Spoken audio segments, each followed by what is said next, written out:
Welcome back to my channel chemistry for all.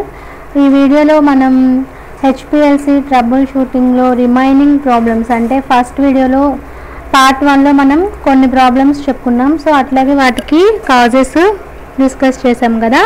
So ఇది second part. So ఇందులో మిగిలినవి మనం ఇప్పుడు డిస్కస్ చేద్దాం. అంటే మిగిలిన ప్రాబ్లమ్స్ వాటికి కాజెస్ ఈ వీడియోలో మనం డిస్కస్ చేద్దాం. సో స్టార్ట్ చేద్దామా మరి.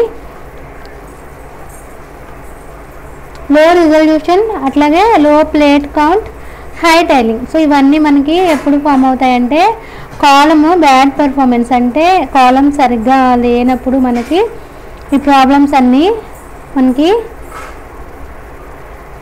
క్రియేట్ అవుతాయి. సో మనం కాలంని ఫ్లష్ చేయడం, లేకపోతే ఇంకా అంటే ఫ్లష్ చేసినా సరే ఇంకా ప్రాబ్లం ఉన్నట్లయితే మనం దాన్ని కాలంని చేంజ్ చేసినట్లయితే మనకి ఈ ప్రాబ్లం అనేది రెక్టిఫై అవుతుంది. సో నెక్స్ట్ వన్ వచ్చేసి సిమిలారిటీ ఫ్యాక్టర్ ఫెయిల్యూర్, అట్లాగే batch standard failure, bracket standard failure. So similarity factor failure అంటే మనకి రిపీటింగ్ సరిగ్గా లేకపోయినా, అట్లాగే మనం తీసుకునే స్టాండర్డ్ యొక్క వెయిట్ సరిగ్గా లేకపోయినా, అలాగే డైల్యూషన్ సరిగ్గా జరగకపోయినా మనకి సిమిలారిటీ ఫ్యాక్టర్ ఫెయిల్యూర్ ఏర్పడుతుంది.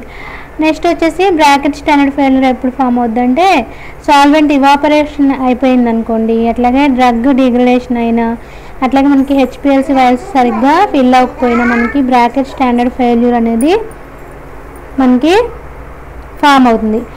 నెక్స్ట్ వన్ వచ్చేసి carry over peaks. Carry over is a term described as a type of sample contamination. ఇది శాంపుల్ కంటామినేషన్ అనమాట. which causes sample peaks to reappear in later runs. మనకి later runsలో మనకి ఇవి మళ్ళీ sample peaks అనేవి reappear అవుతూ ఉంటాయి. which do not actually contain the sample.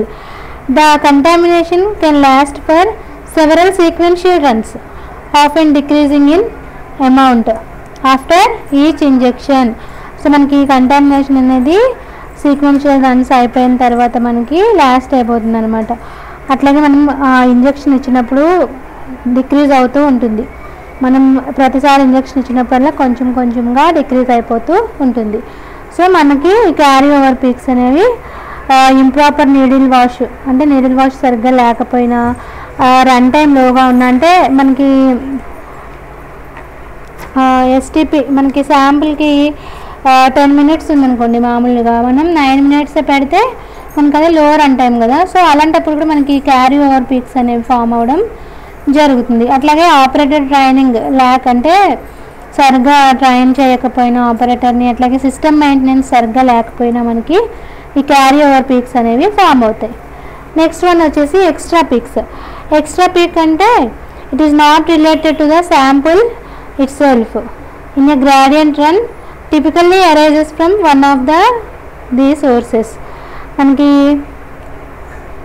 ఇవి ఎప్పుడు ఫామ్ అవుతాయంటే ప్రీవియస్ క్రోమోటోగ్రామ్, అంటే last elution from the previous chromatogram, carry over from a previous injection, అట్లాగే మొబైల్ ఫేస్ కంటామినేషన్ అయినప్పుడు, అట్లాగే సొల్యూషన్ కంటామినేషన్ అయినప్పుడు మనకి ఎక్స్ట్రా పీక్స్ అనేవి ఫామ్ అవ్వడం జరుగుతుంది. నెక్స్ట్ వన్ వచ్చేసి శాంపుల్ ఏరియా వేరియేషన్. సో ఇది ఎప్పుడు ఫామ్ అవుతుందంటే డ్రగ్ డిగ్రేడేషన్ అయిపోయినప్పుడు, అలాగే సాల్వెంట్ ఇవాపరేషన్ అయినప్పుడు, అట్లాగే శాంపుల్ మనం సరిగ్గా మిక్స్ చేయకుండా ఉన్నప్పుడు కూడా మనకి ఈ ఏరియాలో వేరియేషన్ అనేది రావడం జరుగుతుంది. సో ఇది మనకి హెచ్పిఎల్సి ట్రబుల్ షూటింగ్లో ప్రాబ్లమ్స్, అట్లాగే వాటికి మనం అవి ఫామ్ అవ్వడానికి కాజెస్, అట్లాగే అవి రెక్టిఫై అవ్వడానికి సొల్యూషన్స్ అనమాట. సో ఇది I hope you understand. Please subscribe my channel. If you don't subscribe my channel, please subscribe. Thank you.